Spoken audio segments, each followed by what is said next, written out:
ایک ماں نے اپنے 4 مہینے کے بچے کو واشنگ مشین میں دھو کر مار دیا۔ دنیا کی تاریخ کا ایسا دردناک واقعہ جسے سن کر آپ کا جسم کانپ جائے گا۔ ایک سکی ماں اپنے چھوٹے معصوم بچے کے ساتھ ایسا کیسے کر سکتی ہے؟ یہ ایک ایسا واقعہ تھا جسے سن کر اہل محلہ سکتے میں آ گیا اور تڑپ کر رہ گیا۔ تو اسی لیے ناظرین آپ سے گزارش کریں گے کہ اس واقعہ کی مکمل سچائی کو جاننے کے لیے ویڈیو کو آخر تک ضرور دیکھیں۔ میرا نام ممتاز بیگم ہے اور میں انسپیکٹر کی ڈیوٹی سر انجام دیتی ہوں۔ آج عدالت میں زینب کی پیشی کا آخری دن تھا کیونکہ آج اسے سزائے موت کی سزا سنائی جانے والی تھی، اور ہو بھی کیوں نہ اس کو یہ سزا، اگر میرے بس چلتا تو اس سے بدترین سزا میں اس کے لیے تجویز کرتی، کیونکہ اس نے کام ہی کچھ ایسا کیا تھا۔ اس ظالم عورت پر یہ جرم تھا کہ اس نے اپنے 4 ماہ کے معصوم بچے کو واشنگ مشین میں دھو کر جان سے مار دیا۔ جب ہم لوگ موقع واردات پر پہنچے تو یہ منظر دیکھ کر میں کانپ کر رہ گئی تھی، کیونکہ ہمارا کام ہی کچھ ایسا ہوتا تھا کہ بہت سے ایسے ناقابل برداشت منظر دیکھنے کو ملتے تھے، لیکن وہ منظر دیکھ کر ہماری ٹیم ہر ایک انسان کا دل دہل گیا تھا۔ اس وقت واشنگ مشین کے اندر خون ہی خون تھا۔ اس معصوم بچے کا وجود ٹکڑوں میں کئی حصوں میں تقسیم ہو کر اپنے ساتھ ہو رہے ظلم کی گواہی دے رہا تھا، لیکن حیرت کی بات تھی کہ زینب کے چہرے پر کوئی بھی تاثرات نہیں تھے۔ وہ اپنے بچے کو مار کر اتنے اطمینان سے بیٹھی تھی کہ جیسے اس نے کچھ کیا ہی نہ ہو، جبکہ اس کا شوہر سامنے کھڑا پھوٹ پھوٹ کر رو رہا تھا اور یہی کہہ رہا تھا کہ اس ظالم عورت نے میرے بچے کو مار ڈالا، کیونکہ وہ عورت محلے کے کسی لڑکے کے عشق میں مبتلا ہو کر اپنے شوہر سے طلاق لینا چاہتی تھی، لیکن بچہ اس کے راستے میں رکاوٹ بن رہا تھا، اسی لیے اس نے بچے کو ہی مار دیا اور خود اب وہ جیل میں بیٹھی تھی۔ آج زینب کا شوہر اس سے ملاقات کرنے کے لیے آیا تھا اور میری ڈیوٹی بھی اس کے بیرک پر لگائی گئی تھی، اور وہ کہنے لگا کہ زینب تم نے ہمارے بچے کے ساتھ کتنا ظلم کیا۔ میں مانتا ہوں کہ تمہیں مجھ سے نفرت تھی، مگر تم نے اس بچے کے جان کیوں لی؟ میرے کانوں میں آج بھی میرے بچے کی ہنسی گونجتی رہتی ہے، میں تڑپتا رہتا ہوں، ایک لمحے کے لیے بھی میری آنکھوں کے سامنے سے مصطفیٰ کی شکل نہیں ہٹتی، وہ مجھے بہت یاد آتا ہے۔ میں مانتا ہوں کہ میں تمہیں پسند نہیں تھا، تم مجھ سے نفرت کرتی تھی اور مجھ سے جان چھڑوا کر احتشام سے شادی کرنا چاہتی تھی۔ تم اگر مجھ سے جان چھڑوانا ہی چاہتی تھی تو میرے بچے کو میرے سپرد کر کے چلی جاتی، میں اف تک نہ کہتا، مگر تم نے میرے بچے کو ہی جان سے مار دیا، اور اتنی بے دردی سے اس کا قتل کیوں کیا؟ اس کا شوہر پھوٹ پھوٹ کر رو رہا تھا اور چلا رہا تھا۔ یہ منظر دیکھ کر میرا دل بھی پھٹنے لگا۔ پھر اس کا شوہر بولا کہ میں جانتا ہوں کہ تم احتشام کو پسند کرتی ہو، اس کی وجہ سے ہی تم نے اپنے بچے کو مارا ہے، تاکہ پھر میں تمہیں طلاق دے دوں اور تم اس سے شادی کر لو، مگر تمہیں یہ علم کہاں تھا کہ تم جیل کی سلاخوں کے پیچھے آ جاؤ گی۔ اب مجھے بتاؤ کہ میں کیا کروں، میں کہاں جاؤں؟ تم نے اپنے عشق کے آگے میرا ہنستا بستا گھر ہی اجاڑ کر رکھ دیا ہے، میرا بچہ بھی مار دیا اور خود تم جیل میں بیٹھی ہو۔ اپنے شوہر کی ان تمام باتوں کو سننے کے باوجود بھی زینب کچھ نہیں بولی تھی، جبکہ اس کا شوہر ایسے ہی اداس بندے کھڑا تھا، اور پھر 1-2 گھنٹے کے بعد وہ اٹھ کر چلا گیا۔ تب مجھے ساری کہانی سمجھ میں آئی کہ ایک ماں کی آنکھوں پر محلے کے لڑکے کے عشق کی پٹی بندھی ہوئی تھی، جس کی وجہ سے اس نے اپنے بچے کی جان لی تھی۔ مجھے زینب سے اب مزید نفرت ہونے لگی تھی۔ 2-3 مرتبہ میرے سامنے ہی زینب کے ساتھ قیدی عورتیں جھگڑنے لگی، مگر میں نے اسے روکنے کی کوشش نہیں کی۔ ایک عورت کا زینب کو روزانہ مارتی تھی، مگر میں اسے نہیں روکتی تھی اور ایسا دکھاتی تھی کہ جیسے میں نے کچھ دیکھا ہی نہیں۔ میں اس میں ذرا بھی ترس نہیں کھاتی تھی، کیونکہ یہ سب کچھ دیکھ کر مجھے سکون ملتا تھا۔ کافی دن گزر گئے، زینب ابھی تک بالکل چپ چاپ تھی، خاموش رہتی تھی۔ ایک دن زینب کی ایک ملاقات آئی، میں حیران پریشان ہو گئی کہ بھلا اب اس سے ملنے کے لیے کون چلا آیا ہے، کیونکہ اسے قید میں 2 مہینے گزر گئے تھے۔ آج اس کی ماں اس سے ملنے کے لیے آئی ہوئی تھی۔ میں یہ سوچنے لگی کہ آج سے پہلے اس کی ماں کہاں تھی، وہ اپنی بیٹی سے ملنے کیوں نہیں آئی تھی؟ خیر، زینب کی والدہ اپنی بیٹی سے ملاقات کر کے واپس جانے لگی تو مجھے دیکھ کر رک گئی اور کہنے لگی کہ میری بیٹی کا خاص خیال رکھا کرو، اس کے ساتھ بہت ہی زیادتی ہوئی ہے، جیل میں قید عورتیں بھی اسے مارتی ہے، تم میری بچی کی حفاظت کر کے اس سے دعائیں لیا کرو۔ میں ماتھے پر بل ڈالے اس بوڑھی عورت کو دیکھ کر کہنے لگی کہ اگر تمہاری بیٹی اتنی ہی معصوم ہے تو اس نے اپنے بیٹے کو اتنی بے دردی سے کیوں مارا؟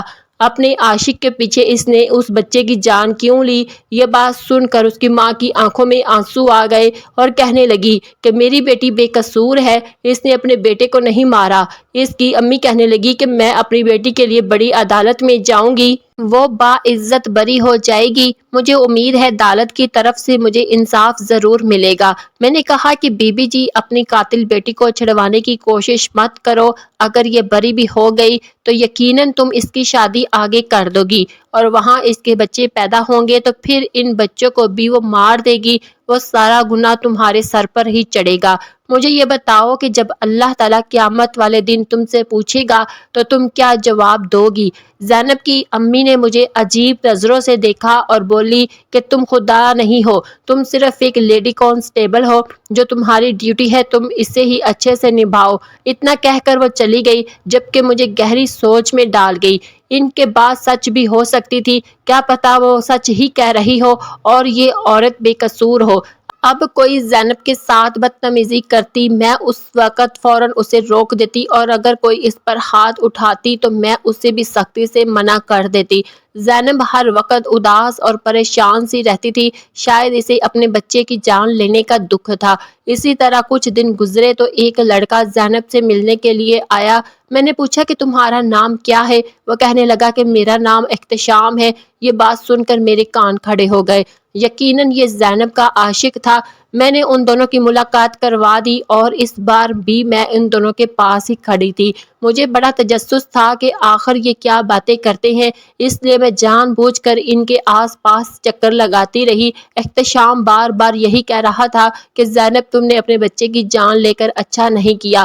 اگر تم مجھے پسند بھی کرتی تھی اور تم بھی مجھے اچھی لگتی تھی تو اس کا مطلب یہ نہیں تھا کہ تم اپنے بچے کی ہی جان لے لیتی، تم اپنے شوہر سے طلاق بھی لے سکتی تھی۔ اگر تم جیل سے چھوٹ بھی گئی تو اب میں تم جیسی قاتل لڑکی سے ہرگز شادی نہیں کروں گا۔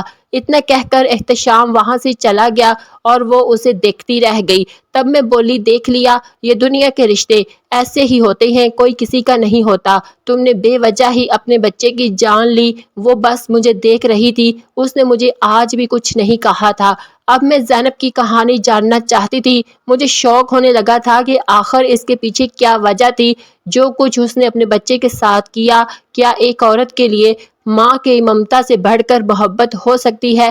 اس کی کہانی جاننے کے لیے یہ ضروری تھا کہ میں اس کے ساتھ دوستی کر لیتی، اسی لیے اب میں اس پر غصہ نہیں کیا کرتی تھی اور اسے تاکید کرتی کہ کھانا کھا لو، کیونکہ وہ کھانا نہیں کھاتی تھی اور وہ تو ہڈیوں کا ڈھانچہ بن چکی تھی۔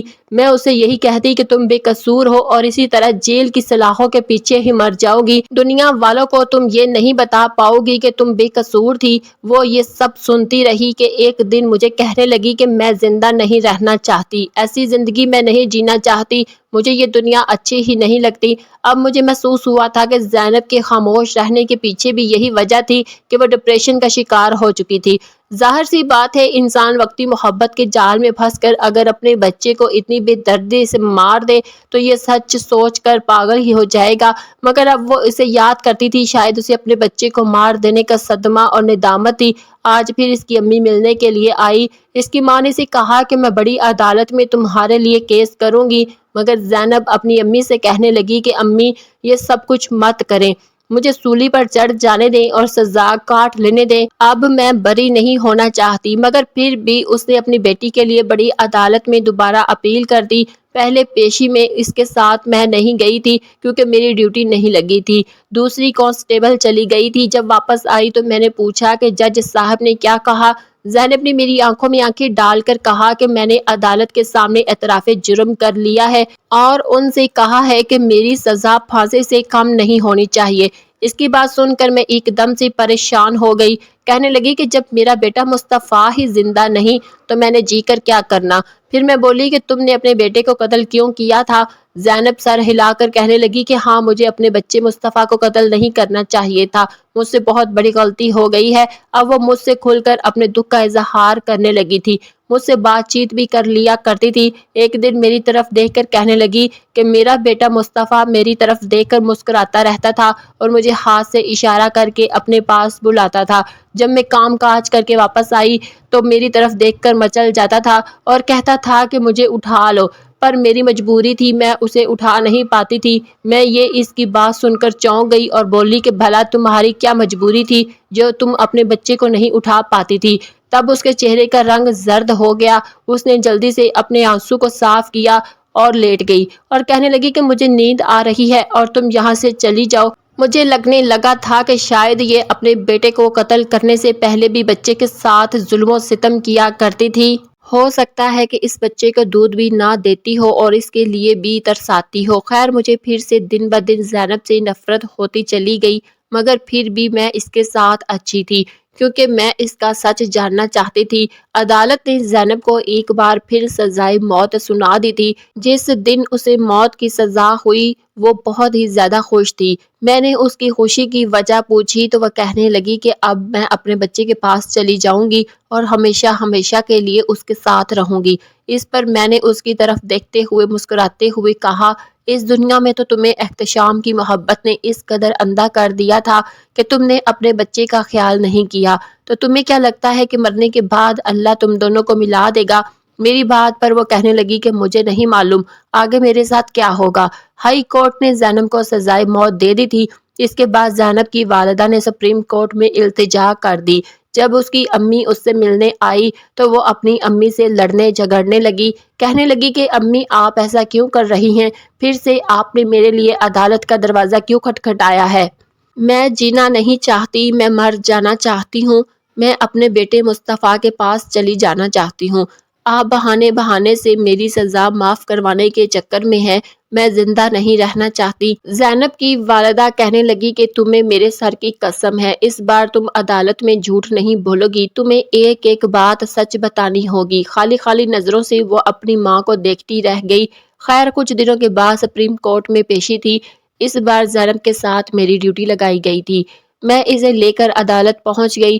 سپریم کورٹ کے جج صاحب نے زینب سے بیان لیا تو زینب ابھی بھی یہی کہہ رہی تھی کہ اس نے یہ جرم کیا ہے، لیکن زینب کی ماں بھی وہیں پر موجود تھی، وہ بے بسی سے یہ سب کچھ دیکھ رہی تھی۔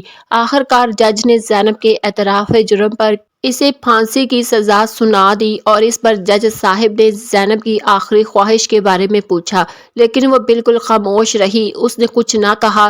جج نے ایک بار پھر سے وہی دہرایا کہ بی بی آپ کی آخری خواہش کیا ہے؟ زینب پھر سے کچھ نہیں بولی تھی، بس اس کے لبوں پر مسکراہٹ تھی۔ تبھی زینب کی ماں اٹھی اور جج صاحب کے سامنے آ کر کھڑی ہو گئی اور کہنے لگی کہ جج صاحب، اگر میں اپنی بیٹی کی طرف سے آخری خواہش کی تجویز کر دوں تو اس میں کوئی حرج تو نہیں؟ جج صاحب نے ایک نظر زینب کی طرف دیکھا اور ایک نظر اس کی ماں کی طرف دیکھا، پھر کہا کہ ٹھیک ہے، آپ کی بیٹی تو کچھ بول ہی نہیں رہی، اگر آپ اس کی طرف سے اس کے لیے آخری خواہش چاہتی ہیں تو عدالت اسے منظور کر لے گی۔ لیکن جو آخری خواہش زینب کی ماں نے زینب کے لیے تجویز کی تھی وہ تو سن کر عدالت سمیت میرے بھی ہوش اڑ گئے۔ اس کی ماں کہنے لگی کہ میں مانتی ہوں کہ میری بیٹی گناہ گار ہے۔ جو ماں آج تک اپنی بیٹی کو بے قصور کہہ رہی تھی، آج وہ بھری عدالت میں اپنی بیٹی کو قصوروار ٹھہرا رہی تھی۔ وہ کہنے لگی کہ جج صاحب، میری بیٹی کی طرف سے آخری خواہش یہ ہے کہ میری بیٹی نے کیونکہ اپنے بیٹے کو بے دردی سے قتل کر دیا ہے اور اس کا شوہر یہ دکھ برداشت نہیں کر سکتا، اس لیے میں چاہتی ہوں کہ پھانسی سے پہلے میری بیٹی ایک بار اپنے شوہر سے مل کر اس سے معافی مانگ لے تاکہ اگلے جہاں میں اللہ بھی اسے معاف کر سکے، اور میں گزارش کروں گی کہ میری بیٹی اور داماد کی اس ملاقات کو تنہائی میں رکھا جائے، کسی بھی قسم کی کوئی پولیس سیکورٹی اور پروٹوکول فراہم نہ کیا جائے تاکہ دونوں کھل کر ایک دوسرے سے آخری بار اپنے دل کی بات کر سکے۔ یہ بات سن کر جج صاحب نے زینب کی ماں کی طرف دیکھا اور پھر پیپر پر قلم سے کچھ لکھنے لگے اور کہا کہ عدالت آپ کی بیٹی کی اس آخری خواہش کو منظور کرتی ہے، اور جج صاحب نے میری ہی ڈیوٹی لگائی کہ میں زینب اور اس کے شوہر کی آخری ملاقات کا انتظام کروں۔ میں زینب کی ماں کو دیکھ کر حیران تھی کہ آخر اس عورت کے دماغ میں کیا چل رہا ہے۔ یہ تو اپنی بیٹی کو بے قصور کہہ رہی تھی اور آج خود ہی مان گئی کہ اس کی بیٹی گناہ گار ہے۔ میں زینب کو لے کر واپس جیل میں آ گئی۔ میں نے زینب سے پوچھا کہ آخر اس کی ماں نے زینب کی طرف سے آخری خواہش کا اظہار کیوں کیا؟ تو وہ بولی مجھے نہیں معلوم، پر میں آخری وقت میں اپنے شوہر سے نہیں ملنا چاہتی۔ میں مرنے سے پہلے اس شخص کا چہرہ بھی نہیں دیکھنا چاہتی۔ میں تو بس خوشی خوشی اپنے بیٹے کے پاس جانا چاہتی ہوں۔ میں اس کے یہ تمام باتیں سن کر حیران تھی اور کہا کہ تم اس قدر زندگی سے مایوس ہو چکی ہو، مجھے کچھ تو بتاؤ۔ تب زینب کہنے لگی کہ میں نے اپنی زندگی میں بڑی سختیاں دیکھی ہیں، میں نے بہت کچھ برداشت کیا ہے، اس لیے میں مر جانا چاہتی ہوں۔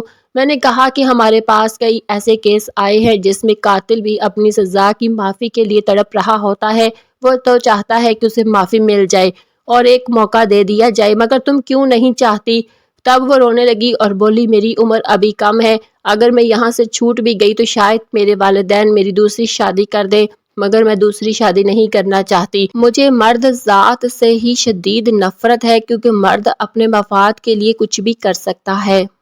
تب میں بولی کہ اچھا ایسا کیوں؟ تو وہ کہنے لگی کہ چند برس پہلے میری شادی ہوئی تھی، میرا شوہر مزمل ایک اچھا اور نیک انسان تھا، ہم دونوں ایک دوسرے کا بہت خیال رکھتے تھے، وہ مجھ پر اپنی جان نچھاور کرتا تھا، سب کچھ اچھا چل رہا تھا۔ پھر میں امید سے ہو گئی تو مزمل میرا اور بھی زیادہ خیال رکھنے لگا، مجھے لگا کہ میری زندگی میں اب کسی بھی چیز کی کوئی کمی نہیں، اب ہمارے پاس ہر وہ چیز موجود تھی، لیکن ہماری زندگی میں ایک تیسرا شخص داخل ہو گیا۔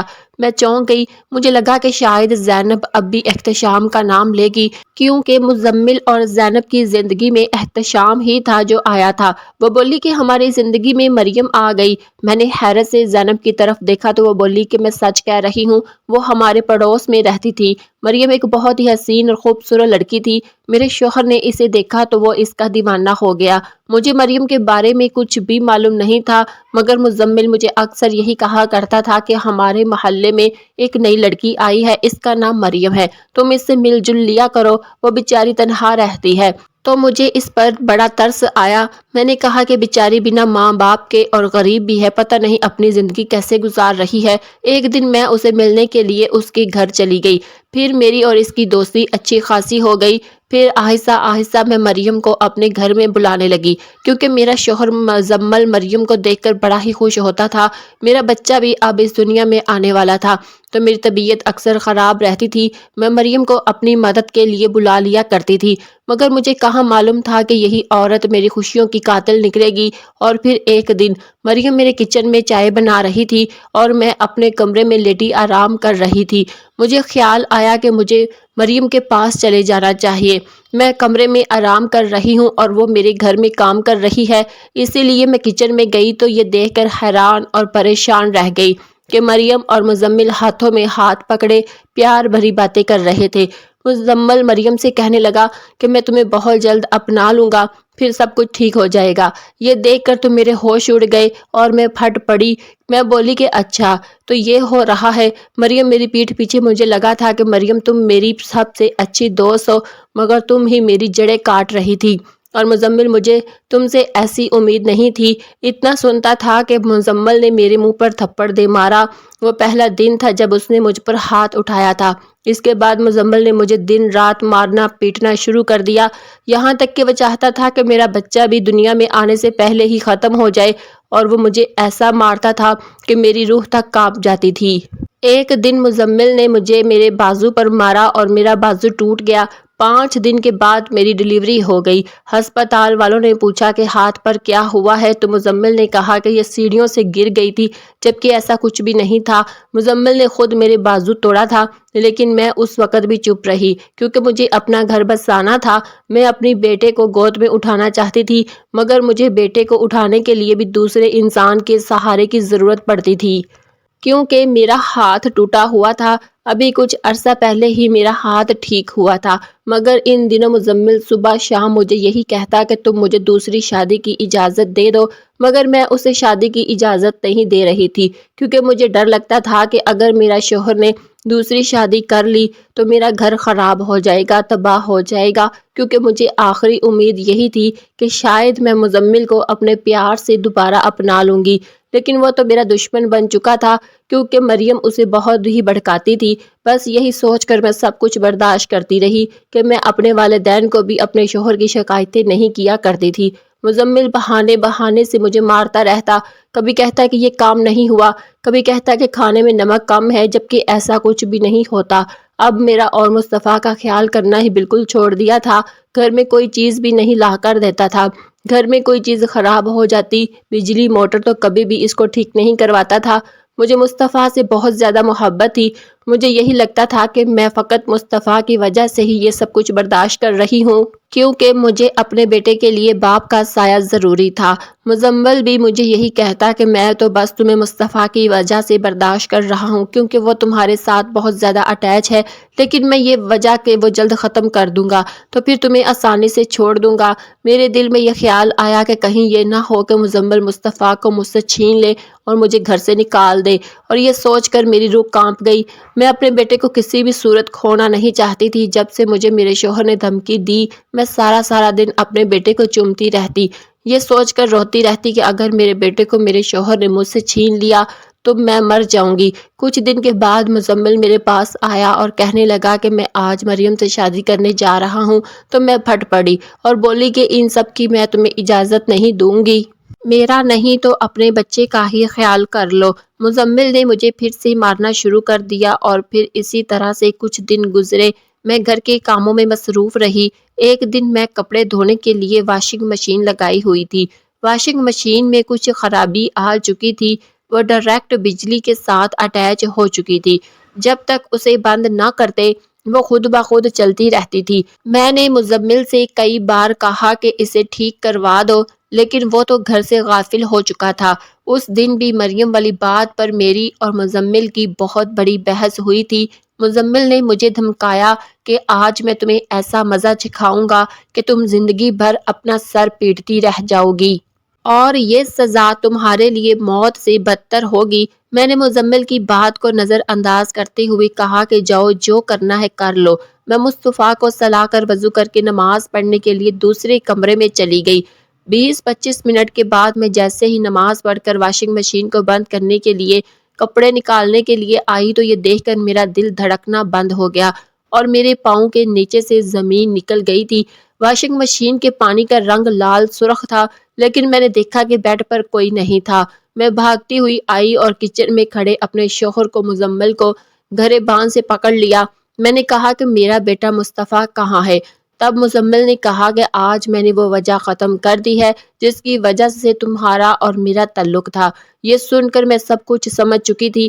اس ظالم آدمی نے میرے معصوم 4 مہینے کے بچے کو واشنگ مشین میں ڈال دیا تھا۔ اس کے بعد میرے سوچنے سمجھنے کی صلاحیت ختم ہو چکی تھی۔ مجھے اتنی ہمت نہیں تھی کہ جا کے میں ایک بار پھر سے مشین میں جھانک لوں کہ میرا بچہ زندہ بھی ہے یا نہیں، کیونکہ وہ لال رنگ کا پانی مجھے سب کچھ بیان کر رہا تھا۔ میں ایک بت بنی زمین پر کسی بے جان مجسمے کی طرح پڑ گئی تھی۔ جب میرے کانوں میں مزمل کے زور زور سے چلانے کی آواز آنے لگی کہ دیکھو محلے والوں، میری اس بیوی نے میرے بچے کو مار دیا، اور یہی وجہ ہے کہ آج تک مجھ سے جب بھی پوچھا گیا میں نے اس بات کا اعتراف کیا کہ میں نے ہی اپنے بچے کو مارا ہے، کیونکہ میں جینا نہیں چاہتی، میں مر جانا چاہتی ہوں، میں اپنے بچے کے پاس جانا چاہتی ہوں۔ ایک طرف میرے بچے کی لاش پڑی تھی اور دوسری طرف میرے شوہر نے مجھے یہ الزام لگا دیا کہ میں نے اپنے بچے کو قتل کرنے کے بعد اپنے شوہر کی بھی جان لینے کی کوشش کی ہے، کیونکہ میں محلے کے ایک لڑکے احتشام سے عشق لڑا رہی ہوں، جبکہ حقیقت یہ تھی کہ میں تو یہ بھی نہیں جانتی تھی کہ احتشام ہے کون۔ پھر میں جیل میں آ گئی اور میرے شوہر نے آسانی سے شادی کر لی، اور جیل میں آ کر بھی اس نے یہ ڈرامہ رچایا کہ میں قاتل ہوں اور پورا تھانہ میرے خلاف ہو گیا، اور پھر احتشام کو بھی جان بوجھ کر یہاں بیچنے والا میرا ہی شوہر ہے تاکہ یہ بات سچ ثابت ہو جائے کہ میرا اس کے ساتھ کوئی چکر تھا۔ خیر، جب لوگوں نے یہ منظر دیکھا تو پولیس کو فون کر کے گھر بلا لیا۔ پولیس مجھے پکڑ کر یہاں لے آئی اور میں ابھی تک صدمے میں ہوں۔ مجھے راتوں کو نیند نہیں آتی۔ میں سوچتی ہوں کہ یہ کیسے ممکن ہے کہ میرا چھوٹا سا بچہ میری آنکھوں کے سامنے مر گیا اور میں اس کے لیے کچھ بھی نہیں کر سکی۔ اسے تو ابھی میں گود میں بھی نہیں اٹھا سکتی تھی۔ مجھے اب جینا اچھا نہیں لگتا، میں مر جانا چاہتی ہوں، مجھے اپنے مصطفیٰ کے پہلو میں جا کر سونا ہے، مجھے اپنا بیٹا بہت یاد آتا ہے۔ اس کے بعد زینب تڑپ اٹھی اور پھوٹ پھوٹ کر رونے لگی۔ تب میں نے اسے کہا کہ صبر کرو اور اسے دلاسا دیا، مگر مجھے علم نہیں تھا کہ زینب سچ کہہ رہی تھی یا من گھڑت کہانی سنا رہی تھی۔ خیر، پھر زینب کی پھانسی سے ایک دن پہلے اس کی ملاقات اس کے شوہر سے کروانی تھی۔ میں نے تنہائی میں زینب کی ملاقات اس کے شوہر سے کروا دی تھی۔ زینب کے پھانسی سے کچھ گھنٹے پہلے ہی مجھے آئی جی صاحب کا فون آیا اور مجھے ارجنٹ ملنے کے لیے بلایا گیا۔ شاید یہ کوئی ضروری کانفرنس تھی۔ جب میں وہاں پر پہنچی تو میں یہ دیکھ کر حیران رہ گئی کہ جج وہاں پر پہلے سے ہی موجود تھے۔ ایک بڑی سی LED لگائی گئی تھی جس کے اندر زینب اور اس کے شوہر کی ملاقات کے اس منظر کو قید کیا گیا تھا جو جیل میں کروائی گئی تھی۔ میں یہ دیکھ کر حیران رہ گئی کہ آخر ایسا کرنے کا کیا مقصد تھا۔ اتنے میں جج صاحب نے میری حیرت کو بھانپتے ہوئے کہا کہ انسپکٹر صاحبہ، جیسا کہ آپ کو جو بتایا گیا تھا وہ ادھوری بات تھی۔ جب اس کی ماں نے کورٹ میں سب کے سامنے یہ کہا تھا کہ میری بیٹی کی خفیہ طور پر اس کے شوہر سے ملاقات کروا دی جائے، تبھی اس کی والدہ نے ایک خط کو خفیہ طریقے سے میرے تک بھجوایا تھا۔ وہ بتاتی تھی کہ اس کی بیٹی اور داماد کی آخری ملاقات کو کیمرے میں ریکارڈ کیا جائے۔ ریکارڈنگ میں یہ صاف طور پر نظر آ رہا تھا کہ زینب کا شوہر مزمل کمرے میں ہنستا ہوا داخل ہوا تھا اور آتے ساتھ ہی اس نے زینب کے منہ پر ایک زوردار تھپڑ بھی دے مارا اور کہا کہ میں نے تمہیں کہا تھا نا کہ میں تمہیں ایسے حالات تک پہنچا دوں گا کہ تم خود موت مانگو گی۔ دیکھو، میں نے اپنی بات کو پورا کر دیا۔ مصطفیٰ کو میں نے قتل کیا اور الزام تم پر آ گیا۔ اب میں اور مریم سکون سے اپنی زندگی گزاریں گے۔ یہ سب کچھ سن کر میرے ہوش اڑ گئے۔ مجھے خود پر شرمندگی ہونے لگی کہ گزشتہ رات ہی زینب نے مجھے تمام سچائی بتا دی تھی، لیکن میں نے اس کی بات پر یقین نہیں کیا، یعنی کہ وہ بیچاری بے قصور تھی اور پھر مجھے پھانسی کو رکوانا تھا، اور پھر میں نے موقع پر جا کر زینب کے پھانسی کو رکوا دی۔ کورٹ اور آئی جی صاحب کے دستخط اس چیز کے لیے کافی تھے، اور سب سے بڑا ثبوت وہ ریکارڈنگ تھی جس میں زینب کے شوہر نے اپنا جرم خود قبول کیا تھا۔ اس کے بعد پولیس نے مزمل کے گھر پر چھاپا مارا۔ مزمل اور اس کی بیوی مریم کو گرفتار کر لیا گیا۔ مزمل کی بیوی مریم کو عمر قید کی سزا سنائی گئی جبکہ مزمل کو پھانسی کی سزا سنائی گئی، اور عدالت نے زینب کو باعزت بری کر دیا۔ زینب اپنے ماں باپ کے گھر جا چکی تھی۔ زینب کی ماں کی ہمت اور اس کی ماں کی ذہانت کی وجہ سے آج اس کی بیٹی باعزت بری اور بے گناہ ثابت ہو چکی تھی۔ سچ میں ایک ماں وہ جو اپنے بیٹے کے لیے مر جانا چاہتی تھی، اور ایک ماں وہ جو اپنی بچی کو موت کے منہ سے واپس لے آئی۔ زینب آج بھی اپنے بچے کو یاد کر کے بہت روتی ہے۔